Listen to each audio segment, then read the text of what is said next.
In a small, quiet town, a reserved and timid woman lived a life far removed from conflict, her days flowing gently under the radar of everyone around her. She moved through the world with a soft presence, unnoticed and unassuming, content in her solitude. That all changed one evening at a bustling street racing event where engines roared and adrenaline filled the air. An arrogant racer, brimming with confidence, singled her out, mocking her calm demeanor and assuming she was an easy target. What he didn't know was that beneath her quiet exterior, a past forged through intense military training and disciplined precision.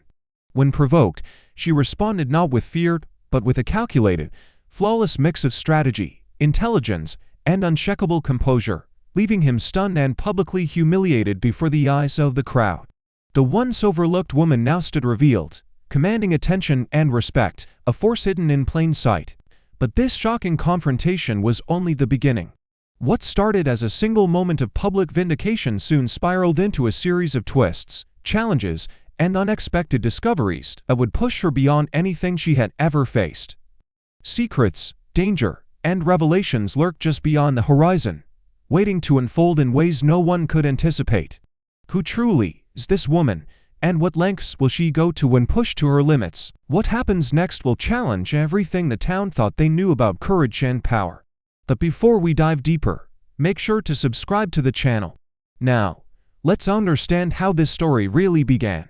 Saturday night in Oak Haven had a pulse of its own, a rhythm dictated by the pounding bass lines and the low rumble of high-octane engines.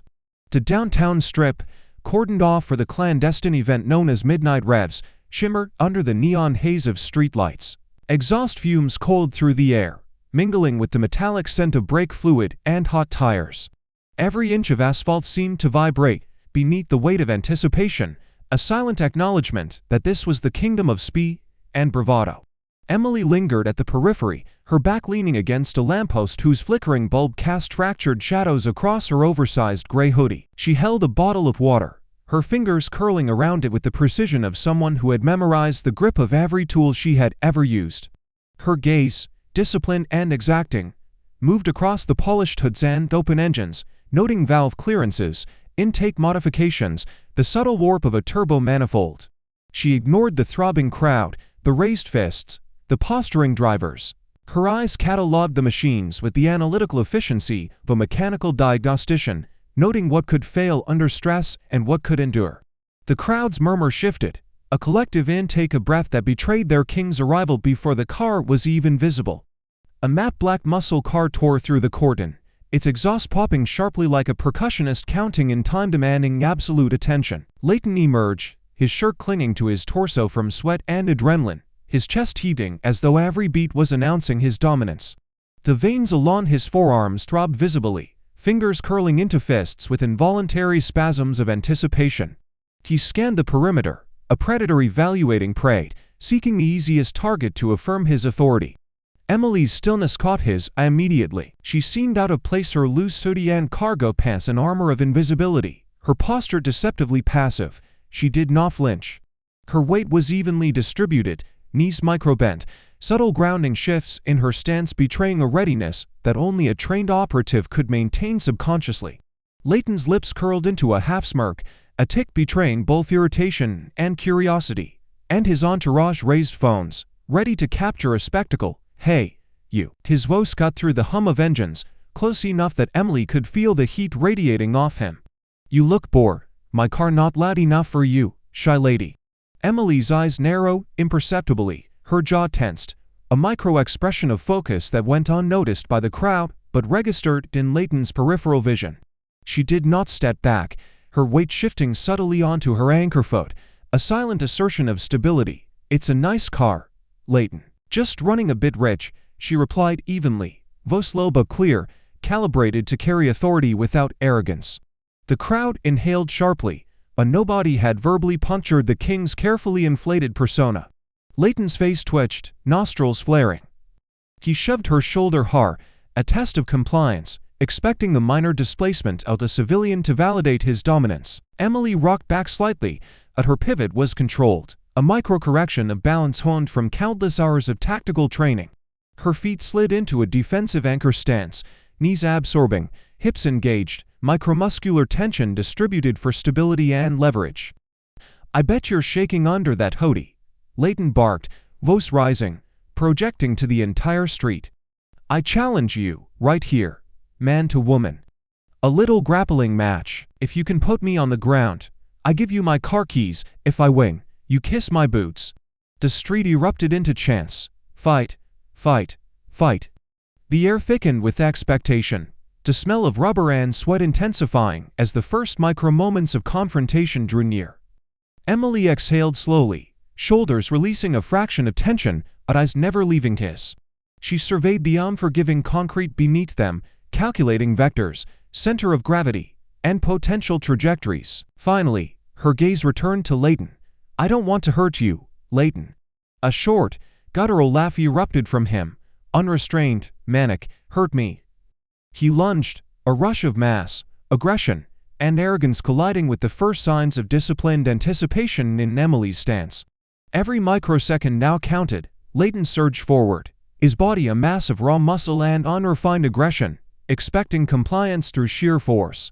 His feet tore at the asphalt, heels scraping, tires of a nearby car vibrating under the torque of his stomp.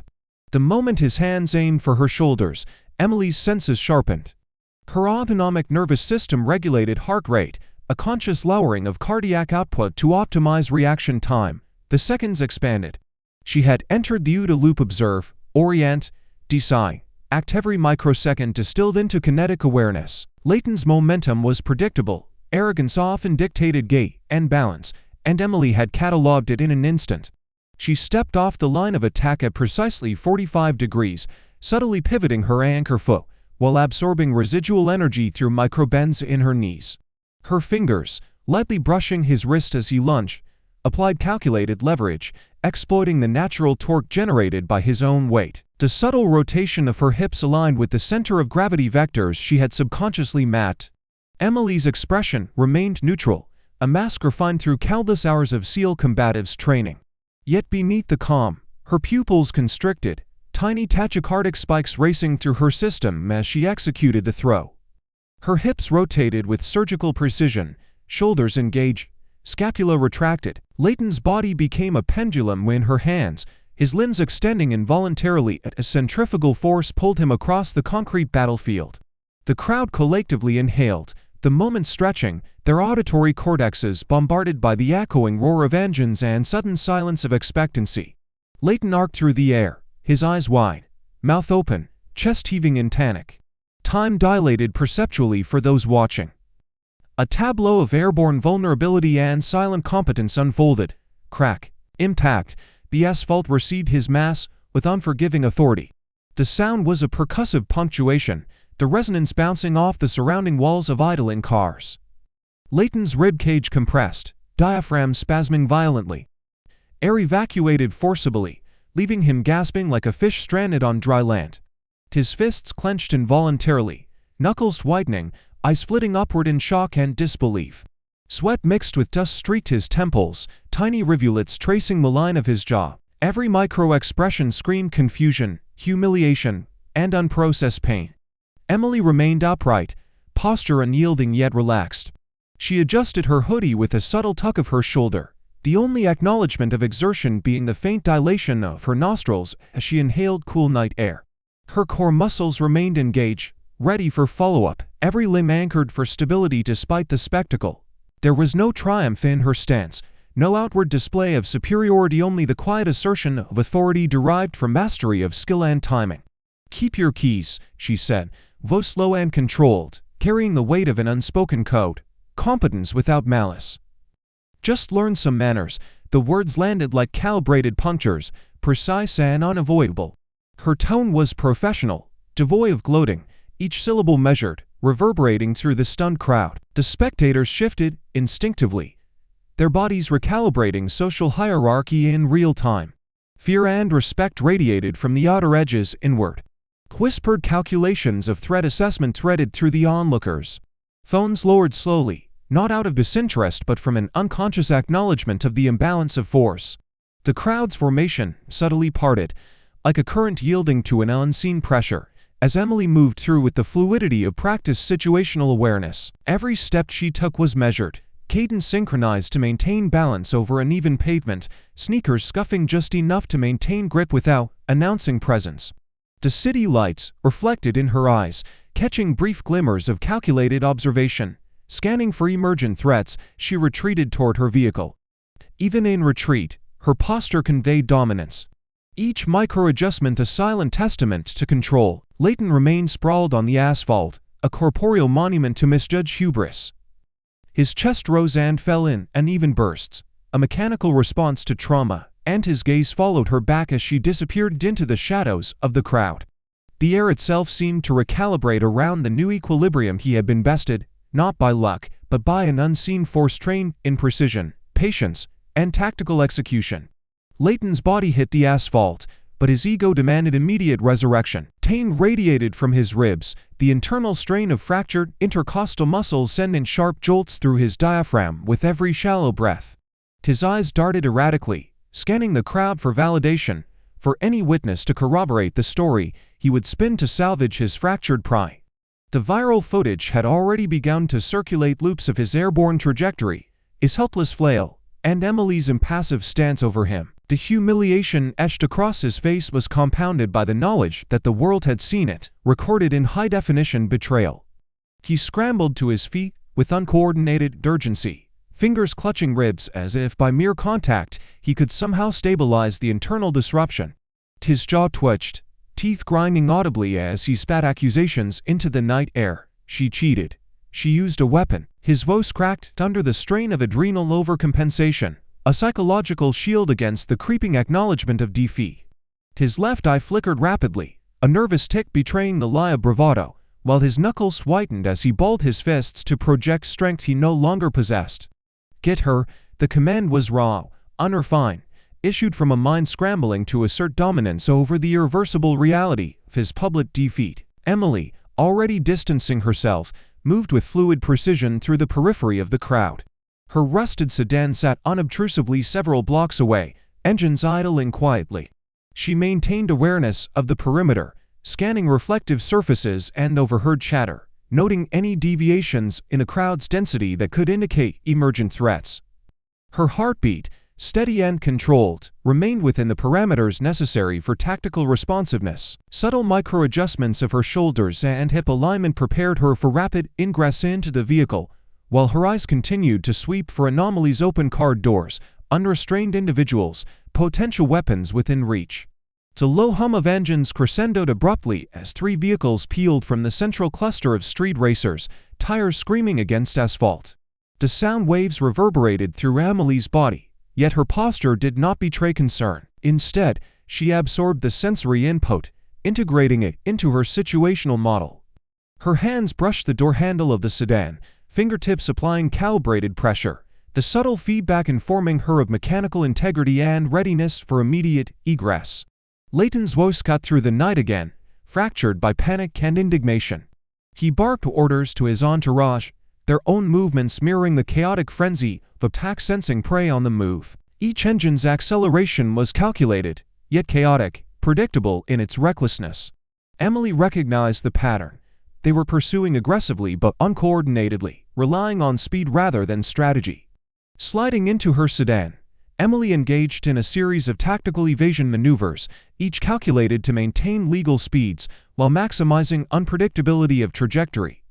She utilized alleyways, double-backed across parallel streets, and leveraged blind corners to break line of sight. The sound of pursuing vehicles reflected off brick walls, punctuated by occasional honks and screeching tires.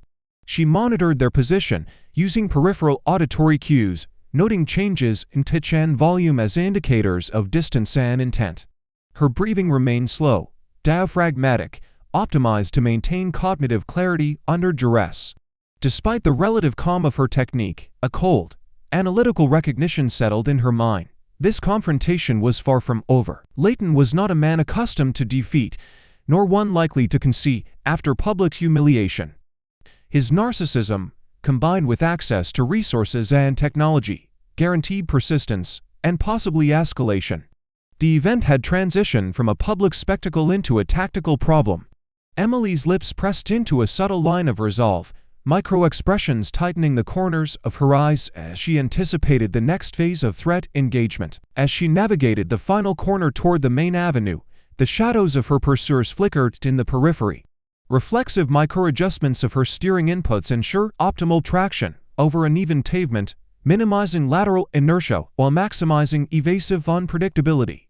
She noted every vehicle's displacement, every sudden acceleration, mentally indexing potential interception points and escape vectors. A faint crease formed between her brows, a neural manifestation of calculation rather than fear. The realization solidified.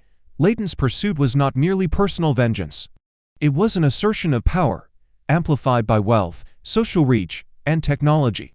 He would not stop until he perceived the balance restore, which in his mind meant retribution and likely destruction. Emily's gaze, fixed ahead, narrowed imperceptibly as she prepared for contingency execution. Every move, every micro-decision would be observed, measured, and countered.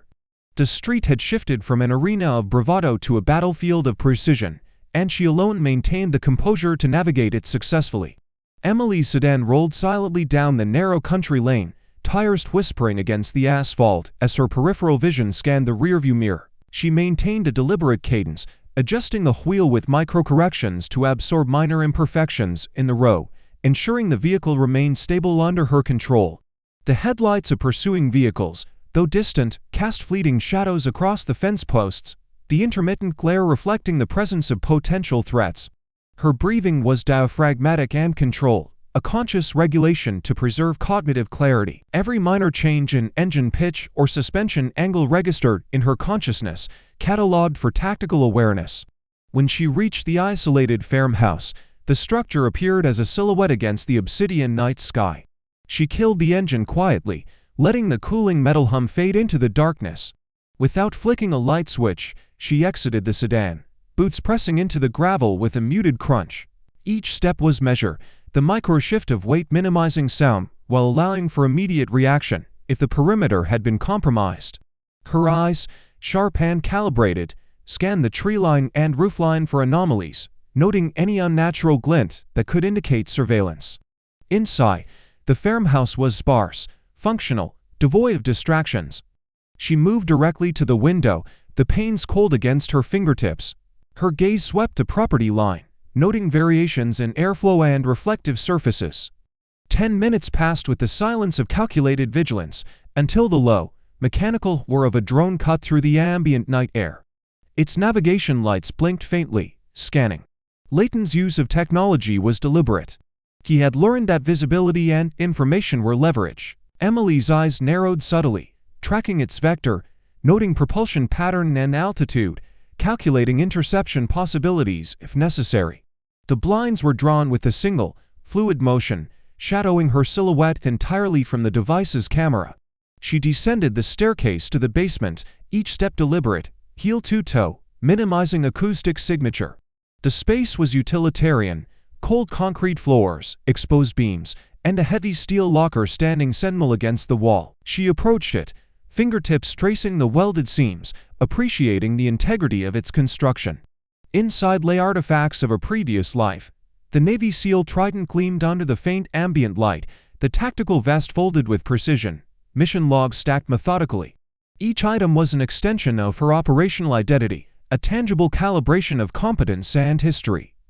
Emily retrieved a secure satellite phone, the device cold and familiar in her hand. She activated it with practiced efficiency, navigating encrypted channels to establish a direct line.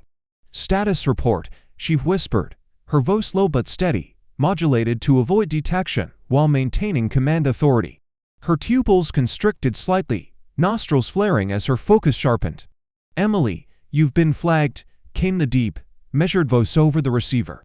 "Local chatter indicates again is placing a bounty on a woman matching your description. They're calling it a hunt." A flicker of recognition crossed Emily's face, subtle a tightening at the corner of her lips, a micro-tension in her jaw. Her left brow arched imperceptibly, registering both threat assessment and calculation. She rotated her wrist to secure a combat knife in a thigh holster, the blade resting flush against her tactical leggings, balanced for immediate deployment. Her gloved fingers brushed the hilt once, confirming ergonomics and draw speed. "Let them come," she said, tone measured, a low undertone of controlled defiance threading through the words. The muscles in her shoulders adjusted minutely, readying for explosive engagement if necessary.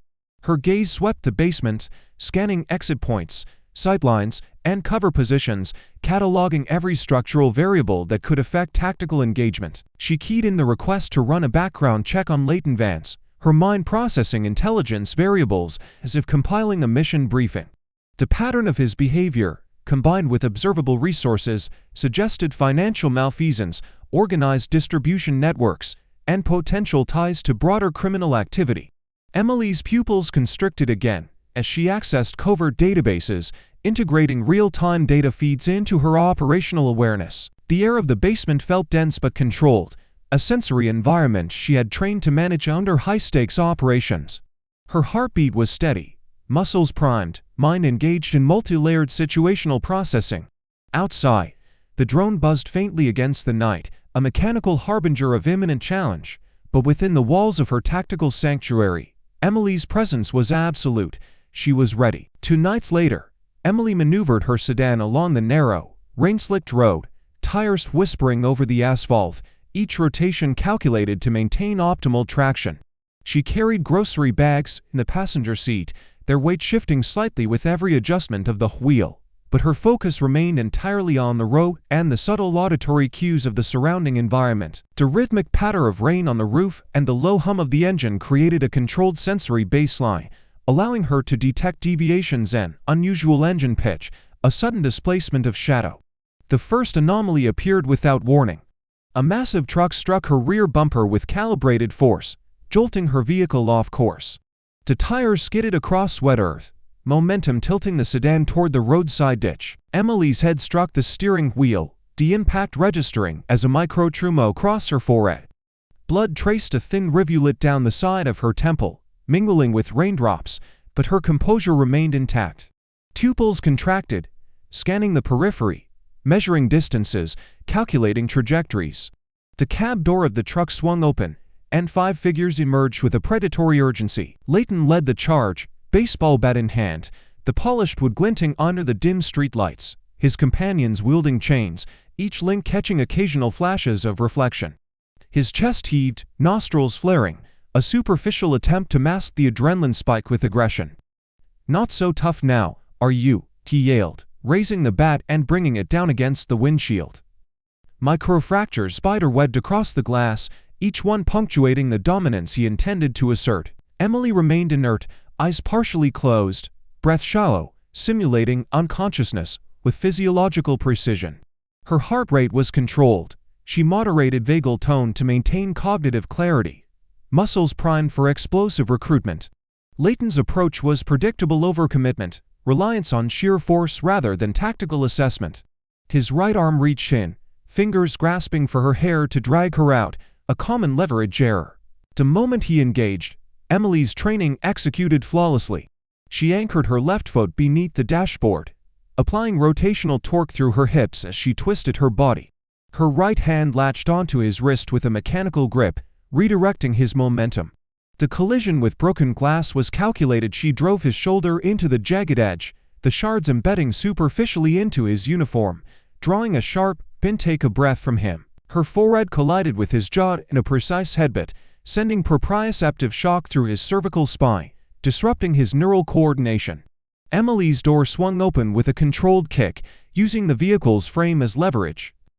Leighton stumbled back, unbalanced, eyes wide, muscles firing reflexively in a failed attempt to recalibrate. She rolled from the sedan, landing with knees bent, spine aligned, ready to absorb further kinetic input. Her hand closed around the tire iron under the seat, the cold steel solid in her grip, a force multiplier prepared for rapid deployment. "Condition red," she breathed, the words nearly inaudible, a mental trigger reinforcing situational intensity. Her movements became a study in tactical efficiency. A swift, downward strike to the knee of the first assailant caused instantaneous buckling, synaptic signals failing to stabilize the joint. The second attacker received a precise jab to the larynx, compromising airway function momentarily and forcing defensive retraction. Fluidity defined her sequence. She transitioned seamlessly from one engagement to the next, each strike optimized for maximum incapacitation with minimal exposure.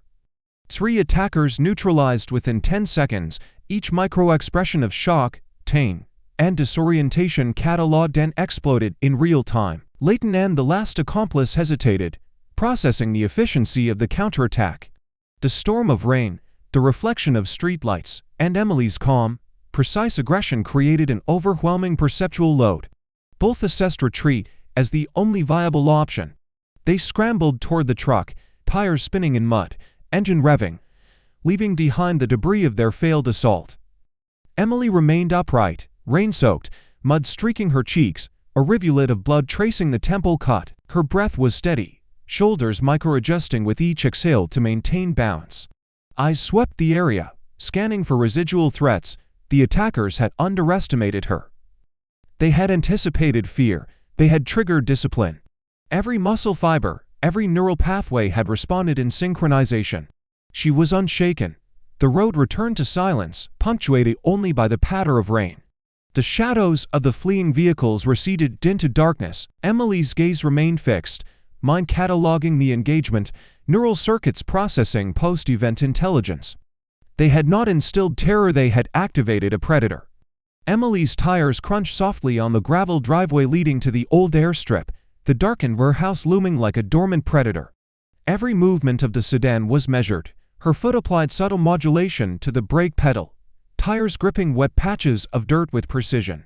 Rain from the previous night had left the earth soft, yet she calculated the minimal pressure needed to avoid leaving an easily traceable path. Her eyes flicked to the shadows lining the perimeter, noting fence posts, motion sensors, and reflective surfaces with methodical assessment. Pupils constricted, micromuscles along her jawline tightened imperceptibly, fingers brushing the steering wheel in anticipation. She exited the vehicle silently, the latch of the door absorbing the small vibrations that could betray her presence. Emily crouched low, moving along the blind spots of the warehouse, scanning the facade for entry points. She observed the electronic locks controlling the massive steel doors. Small red LEDs blinked rhythmically, signals of active security protocols. Her gloved fingertips traced the keypad, reading subtle patterns to determine likely override sequences. The micro-expression of focus, a slight furrow between the brows, a subtle tightening of the lips belied the intensity of her calculations. With a precise sequence, she bypassed the electronic barriers, the locks disengaging with near-silent clicks. Inside, the warehouse smelled of oil, rubber, and industrial-grade solvents. Rows of modified vehicles gleamed under faint overhead lighting, reflecting the ambient red of taillights and exit signage. Emily's eyes scanned systematically, noting VIN alterations, engine modifications, and tactical placement of vehicles for rapid egress. Micro-adjustments of her weight allowed her to navigate between them with minimal noise, each footfall calculated to avoid metallic resonance on the concrete floor. Her gaze shifted to objects partially obscured by tarps.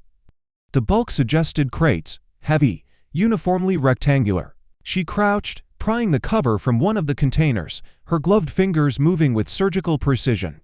The metal lid resisted for a fraction of a second, then yielded. Inside, her pupils dilated slightly at the sight. Hollowed-out engine blocks filled with high-grade fentanyl, tightly packed, precision-sealed. The chemical scent was faint but detectable, a subtle olfactory cue that confirmed visual assessment. Emily's lips pressed into a line of concentration. Leighton was not merely a street racer, he was a logistical conduit, a mule for organized narcotics distribution, leveraging the anonymity and mobility of the racing circuit.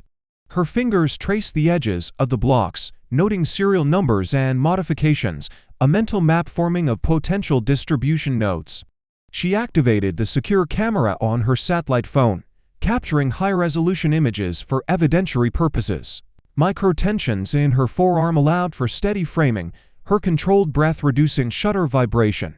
As she turned to exit, a mechanical whir and sudden illumination froze her mid-stride. A floodlight snapped on, bathing the warehouse in harsh white. Her pupils constricted instantly, scanning the perimeter for threats.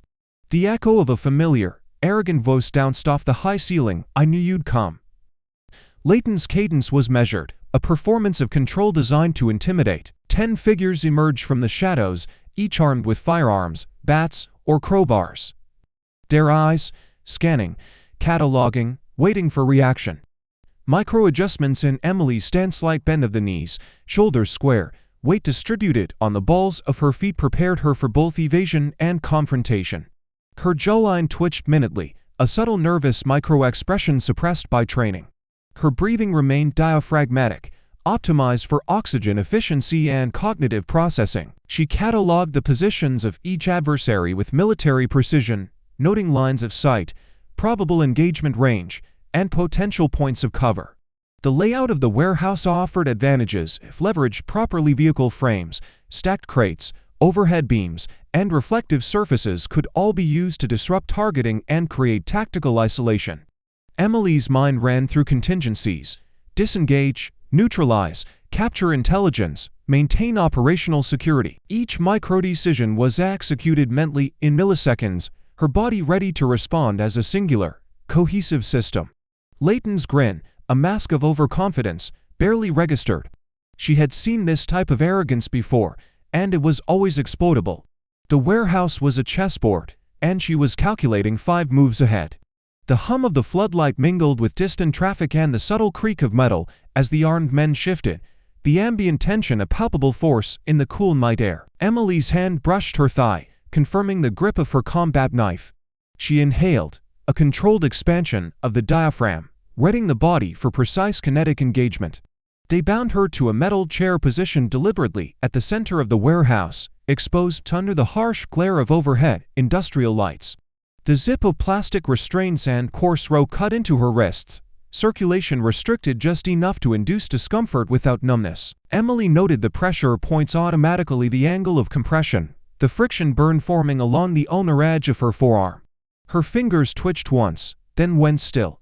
Layton paced in a slow arc in front of her, boots scraping against concrete in uneven intervals. He held a wrench loosely in one hand, letting it swing as if it were an extension of his authority. Sweat darkened the collar of his shirt, a faint tremor visible in his grit each time he stopped walking. His jaw worked constantly, grinding, the muscle jumping beneath his skin. "You ruined my reputation," he spat, stepping close enough that Emily could smell oil and adrenaline on his breath. His eyes searched her face for reaction. "Now I'm going to ruin you." "Who do you work for?" "The D." Emily did not answer. Her gaze remained unfocused, slightly downward, pupils steady. She drew a slow breath through her nose, counting the seconds on the exhale. 4 in, 6 out. Her heart rate responded, decelerating under conscious parasympathetic control. She shifted her shoulders a fraction of an inch, just enough to test the knot behind her back without drawing attention. The rope fibers yielded microscopically. Layton leaned closer, the wrench tapping once against the chair leg. The metallic sound echoed longer than expected. His left eye twitched brief, involuntary. "Answer me." The strike came without warning. The wrench never touched her. His open palm snapped across her face instead. The impact rotated her head sharply, cervical muscles absorbing the force. A copper taste flooded her mouth as her lips split against her teeth. Blood pooled briefly, warm and metallic. Emily blinked once, twice. She raised her eyes slowly back to him. A smile formed, not wide, not defiant, controlled. "Precise. You have a loose belt tensioner on that Ferrari," she said quietly, voice hoarse but steady. "Front pulley. It's already misaligned. It's going to snap." Layton froze mid-breath. Confusion disrupted the rhythm of his anger. "What?" "And," Emily continued, her wrists flexing almost imperceptibly behind her back, "you tied a square knot." His brow furrowed. The men around them shifted their weight, chains clinking softly. Layton looked over his shoulder toward the cars, then back at her. "So, rookie mistake." The motion was explosive. Emily snapped her wrist outward, rotating sharply to exploit the knot's structural weakness. Fibers gave way under accumulated microfracture. The restraint failed completely. In the same motion, she drove her heels backward, kicking the chair legs into Layton's shins with precise timing. He went down hard, a startled grunt escaping as proprioception failed him. Emily rolled with the collapsing chair, shoulder-absorbing impact as she disappeared into the shadow between parked vehicles. Her breath accelerated now, not panic, but preparation. Muscles engaged in sequence, fast twitch fibers activated. The darkness swallowed her silhouette as she moved low, silent, controlled. Behind her, Leighton shouted orders, voice cracking. Footsteps scrambled, metal scraped concrete. Emily was already gone from the light, her presence shifted from captive to threat in less than 2 seconds. The warehouse, moments ago a place of containment, had become an environment one she could dominate. Fear had never been theoretical to her, it was muscle memory. The power died with a dull mechanical click, followed by a brief, suffocating silence. Then the warehouse vanished, emergency lights failed to engage. The cavernous space became a void, swallowing depth and distance alike. The smell of oil and dust thickened as the ventilation system wound down, its sun decaying into nothing. A single curse cut through the dark, another followed. Boots scraped concrete, footsteps overlapping, men colliding with equipment they could no longer see. Someone fired a weapon. The muzzle flash flared bright and useless, momentarily illuminating wide eyes and trembling hands before plunging them back into blindness. More shots followed, erratic, uncontrolled. Bullets struck steel shelving, ricocheted, screamed into the rafters. Emily had already moved. Her body stayed low, center of gravity compressed, knees bent just enough to absorb impact without noise. She mapped the space from memory, the position of the bays, the columns, the hanging chains. Her breathing was shallow and nasal, barely audible, timed to movement.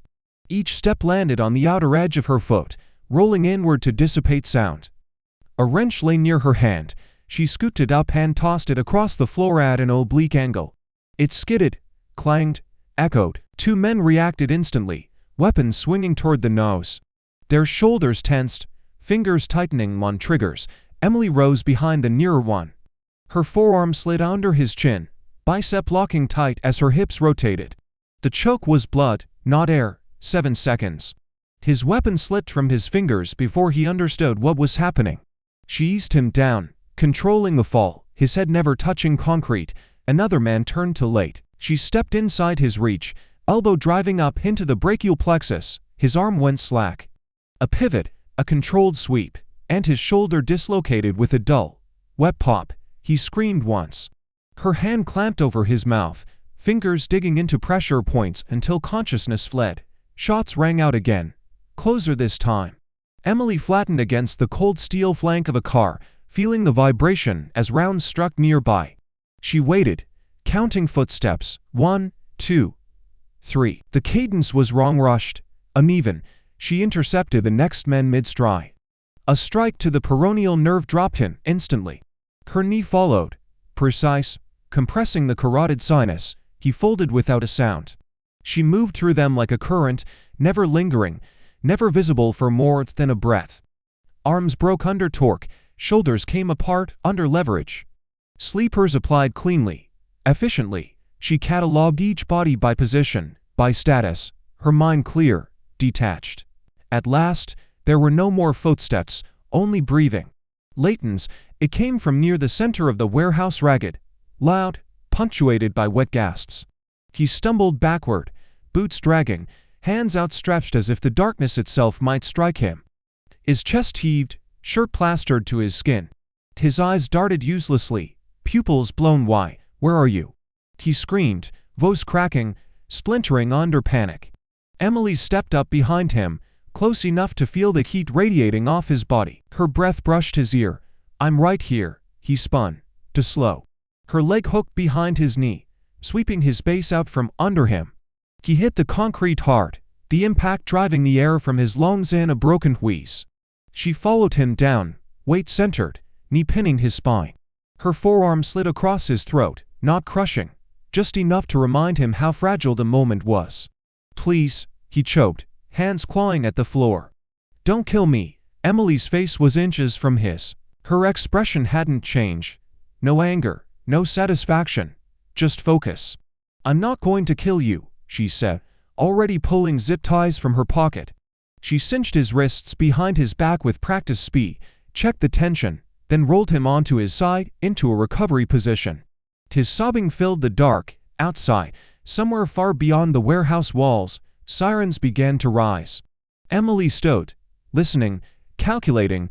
The hunt was over. The warehouse doors exploded inward with a controlled concussive force, the steel groaning against its hinges, sending a cascade of dust and debris into the stale air. Floodlights from tactical rigs cut through the lingering shadows, illuminating the previously dark expanse in stark, surgical clarity. Emily's eyes adjusted almost instantly, pupils narrowing, her body pivoting slightly to remain a low, silent silhouette among the chaos. The echo of boots on concrete filled the cavernous space, measured, synchronized, professional. Every agent moved in precise formations, rifles raised, eyes scanning sectors of fire, hands flexing subtly on triggers and grips. Agent Miller led the charge, tactical vest snug, sidearm secured in retention, his posture a textbook example of command presence. He swept his gaze across the warehouse, noting Emily's position almost imperceptibly, giving the slightest nod a silent acknowledgement of her control over the situation prior to their arrival. Emily exhaled softly, a measured release, her shoulders lowering fractionally, to microtension along her trapezius dissolving as she registered familiar authority. Clear. Miller's voice was concise, resonant, professional. Each agent echoed silently in their own internal ODA loops, checking corners, confirming hostiles neutralized. Emily observed them through half-lowered eyelids, noting the calculated distance of their sweep, the angles of cover and lines of sight. The men she had incapacitated were now inert, tied or collapsed, micro-expressions frozen in the last moment of surprise. Arms slumped down naturally, shoulders rotated, the silent testimony of her methodical dismantling. In the center, Layton's neon green muscle car gleamed under harsh illumination. He was secured to its rear bumper, wrists cinched with heavy-duty zip ties, tears tracing clean lines down his face, the humiliation physical as well as psychological. Every inhale rattled through him, shallow, erratic, a stark contrast to the measured control Emily exhibited. His previous posturing was gone, replaced with a primal recognition of his vulnerability. Emily stepped forward, her boots muted on the concrete. Grease smeared across her fingers from the cars she had brushed against, a tactile record of her movement through the warehouse. She wiped them on her pants with controlled efficiency, the gesture measured and deliberate. Her posture remained erect, chest lifted slightly, a subtle bracing of the core as she catalogued the room, situational awareness still active. Agent Vance, Miller acknowledged, voice calm but commanding. The slight lift of his brow and the micro-adjustment of his weight conveyed approval without fanfare. Nice work, he added, eyes scanning the perimeter for residual threats. Emily allowed herself a brief exhale. Her jawline relaxed fractionally, but her gaze remained scanning, assessing possible contingencies. Just taking out the trash, sir, she replied, voice steady. Low, the subtle rasp of exertion underscoring her calm. Every syllable precise, reflecting both respect and operational detachment. The warehouse's atmosphere shifted further as the corrupt sheriff arrived, expecting to assert control. He froze mid-step, recognition and anger crossing his features. Hands unconsciously flexed toward his concealed firearm. The agents responded instantaneously, cuffing him with fluid efficiency, reading his micro-movements, neutralizing intent before it could manifest. His protests were clipped, futile, his authority stripped by the combination of Emily's prior intervention and the federal presence. The drugs, meticulously documented by Emily on her satellite device earlier, were now formally catalogued by the team, crates opened, photographs taken. Her mind scanned the tactical layout once more, noting exit routes, potential evidence contamination, and procedural adherence, a final run-through of professional thoroughness. Each cartel member lay in submission, the arrangement methodical, a quiet testament to Emily's systematic dismantling of the threat before official forces arrived. Emily allowed herself one more micro-adjustment of her posture, the slightest flick of her wrist wiping residual grime. Her eyes scanned the far corners, assessing, calculating. The operation, from ambush to extraction to legal handover, was complete. Yet her body remained ready, a quiet professional always prepared for contingencies beyond the apparent resolution. The air smelled of rainwater from the night before, motor oil, and dust disturbed by tactical boots. Silence returned, punctuated only by the faint hum of electronics and whispered communication among agents. Emily stood amid it all, shadow merging with light, a study in controlled authority, ready for the next phase, should it arise. The flood of cameras, microphones, and the hum of electricity from broadcast equipment washed over the warehouse perimeter, a stark contrast to the silence Emily had cultivated only moments before. Her boots struck concrete with measured cadence, heels rolling precisely to avoid excess sound, shoulders square, spine taut. The FBI agents flanking her moved with trained efficiency, scanning sectors, rifles adjusted, their breathing regulated, a silent shield of competence surrounding her. A reporter stepped forward, eyes wide, voice trembling with recognition. "Wait, that's Emily Vance, the quiet girl from the logistics center." The words hung in the humid air, charged with disbelief and curiosity.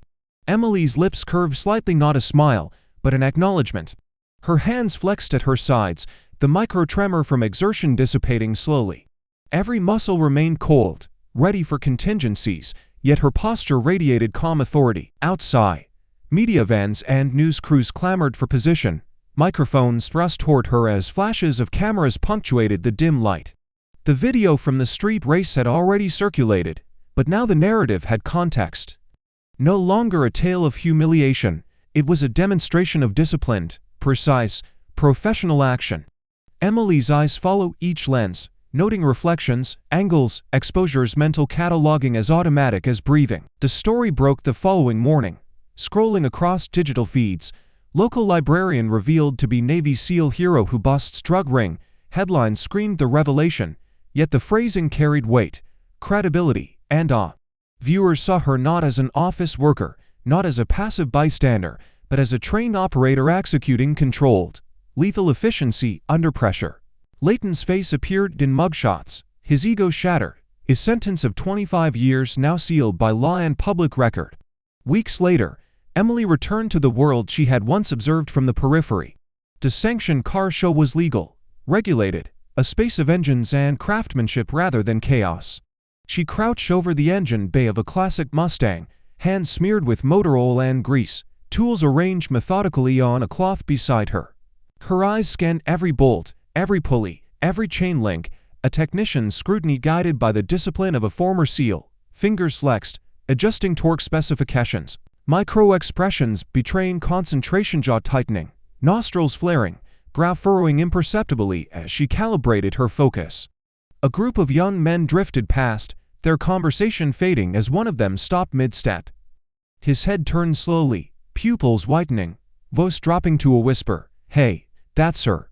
The operator, recognition passed among them in silent nods. They lingered just long enough to acknowledge, then moved on without challenge, the respect implicit in every measured motion. Emily straightened, her back rigid, chest lifted. She wiped her hands on a rag, the gesture deliberate, composed, almost ceremonial. For the first time, the hoodie was gone, the armor of anonymity removed. She stood fully visible, fully accountable, every line of her body conveying quiet strength. A small, confident smile traced her lips as she exhaled, shoulders relaxing fractionally, the tight coil of vigilance remaining in her stance, ready, always present. Her hand rested on the engine block, the cold steel grounding her. On her wrist, the simple woven bracelet bore the Navy SEAL trident, a symbol of past rigor, earned mastery, and unspoken authority. Every observer nearby, even those unaware of its significance, felt the gravity in her posture, the quiet professionalism radiating from a woman who had lived and executed discipline at the highest levels. The hum of the event, the roar of engines, the chatter of enthusiasts, all of it existed now in parallel with her own silent narrative. Emily Vance, the quiet observer, the operator, the master of controlled action, she had returned to her world, but nothing was ever the same. Her eyes flicked toward the crowd, noting subtle reactions, the micro-respect in nods, the slight hesitation before conversation resumed. She exhaled again, slower this time, a tiny ritual of release.